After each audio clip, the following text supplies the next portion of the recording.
তিনটে পয়েন্ট আপনারা মাথায় রাখুন। ফ্ল্যাশব্যাক।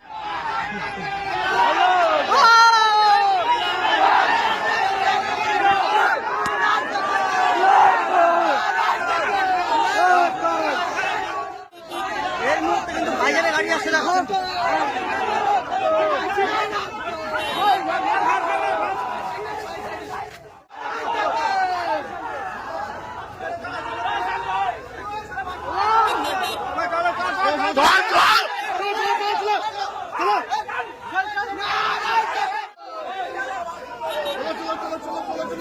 ক্যামেরা কর না, চলো চলো চলো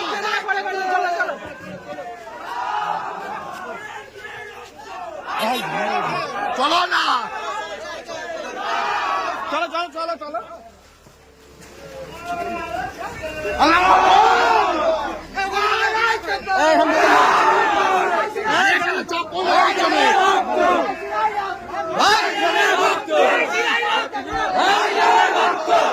उस हाशमी दूल्हा पर कौनैन को मैं मारूं।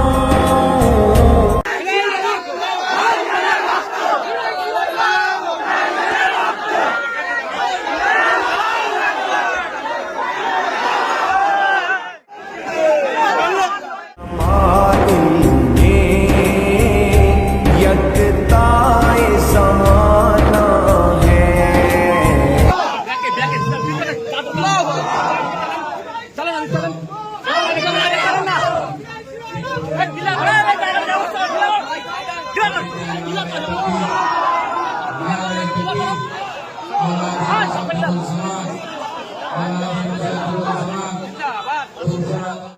আরো জোরে বলুন নারায়ে তাকবীর।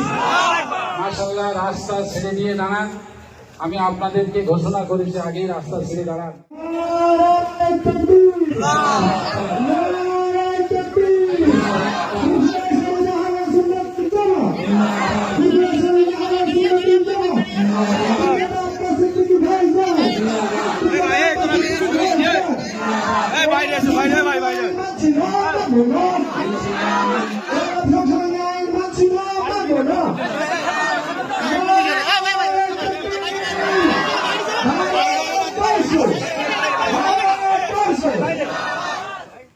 জামানের রক্ত আল্লাহ পাক বাংলার জমিনে যাকে আমাদের পথ প্রদর্শক হিসাবে আল্লাহ মনে হয় নির্বাচিত করেছেন, সেই পীরদাদা আব্বাস সিদ্দিকী ভাইজানকে আমার অন্তরের হৃদয়ের স্থল থেকে অসংখ্য মোবারকবাদ জানাচ্ছি, সম্মান জানাচ্ছি। আজকে স্টেজে যারা বসে রয়েছেন, বিশেষ করে আহলে সুন্নাত ওয়াল জামাতের কর্মীবৃন্দদের প্রতি আমার অসংখ্য ধন্যবাদ। আজকে তারা ওয়াকফ সংশোধনী যে বিল 2025, যে কালা কানুন কেন্দ্রীয় সরকার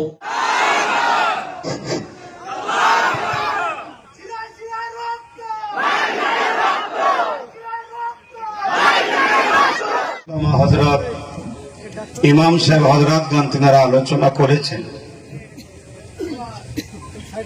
আজকে যে আমাদের আলোচনা সভা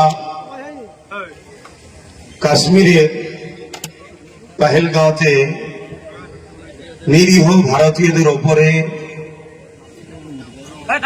সন্ত্রাসবাদীদের বর্বরচিত হামলায় তার প্রতিবাদ এবং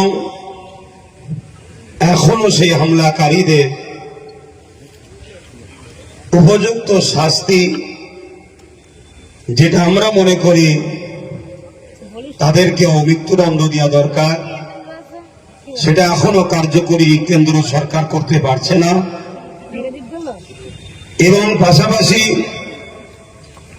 অপরদিকে সংবিধান বিরোধী ওয়াকফ কালা কানুন তৈরি করে ভারতবর্ষের দ্বিতীয় বৃহত্তম জনগোষ্ঠী মুসলিম সম্প্রদায়ের ধর্মীয় ভাবভেগে আঘাত দিচ্ছে। এই বিষয় নিয়ে আজকে আমাদের আলোচনা সভা। 10 বছর আগে যেমন বলেছিলাম যেগুলো আজকে ঘটছে, আগামী দিন বলে যাচ্ছি, ওই সকল ওলামাদের ঘরেও মুসলিম সমাজই হিসাবটা গন্ডায় গন্ডায় কিন্তু আগামী দিন বুঝে নেবে যুব সমাজ।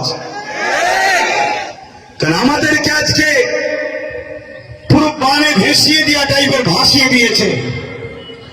আজ কেন্দ্র সরকার দেশটাকে ধ্বংস করে দিচ্ছে। বিশ্বগুরুর নামে আজকে দেশের জিডিপিকে ধ্বংসের দিকে ঠেলে দিয়েছে। বিশ্বগুরুর নামে আজকে ভারতবর্ষকে পুরো পৃথিবীর কাছে মাথা হ্যাট করে দিচ্ছে।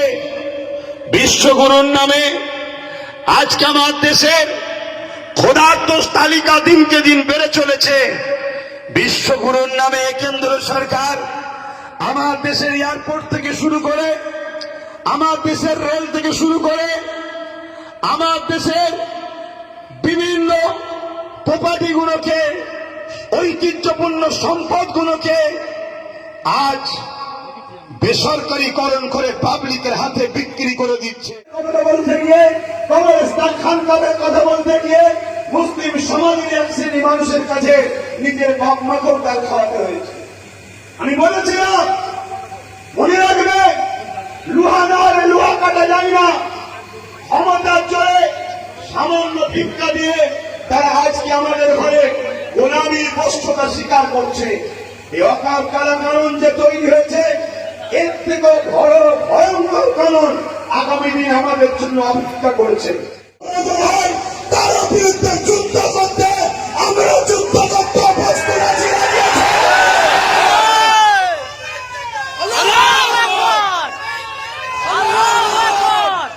আরেকটা কথা বলি, আপনার কেন এতটা অঙ্গীকারবদ্ধ হতে হবে? একদিকে যেমন আমাদের ধর্মীয় অধিকার, আর ধর্মীয় অধিকারটা যে সংবিধান দিয়েছে, সেই সংবিধানকে বাঁচা বড় লড়াই। কেন্দ্র সরকার সংবিধান বিরোধী আইন তৈরি করেছে। নাম্বার ওয়ান, কোন জিনিস যখন আইন হয়ে যায়, কোন জিনিস যখন আইন হয়ে যায়, ওটাকে আইনের অস্ত্র দিয়ে কাটতে হবে। তাই আমাদেরকে লোকসভা, রাজ্যসভায় যখন এটা আইন হয়ে গেছে, এটাকে কাটার উপায় একমাত্র রয়েছে এখন সুপ্রিম কোর্ট। সুপ্রিম কোর্টকে আমরা সম্মান করি, সুপ্রিম কোর্টকে আমরা ভালোবাসি, কিন্তু সুপ্রিম কোর্টে যিনারা বিচার করে তারা মানুষই তো নাকি? বলেন, এই সুপ্রিম কোর্ট থেকেই একটাবার রাইট আইন বেরিয়েছিল, রায় বেরিয়েছিল কি, আস্থার উপরে বাবরি মসজিদে থাকার পরও, বাবরি মসজিদ প্রমাণ হওয়ার পরও বাবরি মসজিদকে কিন্তু আমরা ফিরে পাইনি, কারণ সুপ্রিম কোর্ট আস্থার উপরে ফাইসাল্লা দিয়েছিল।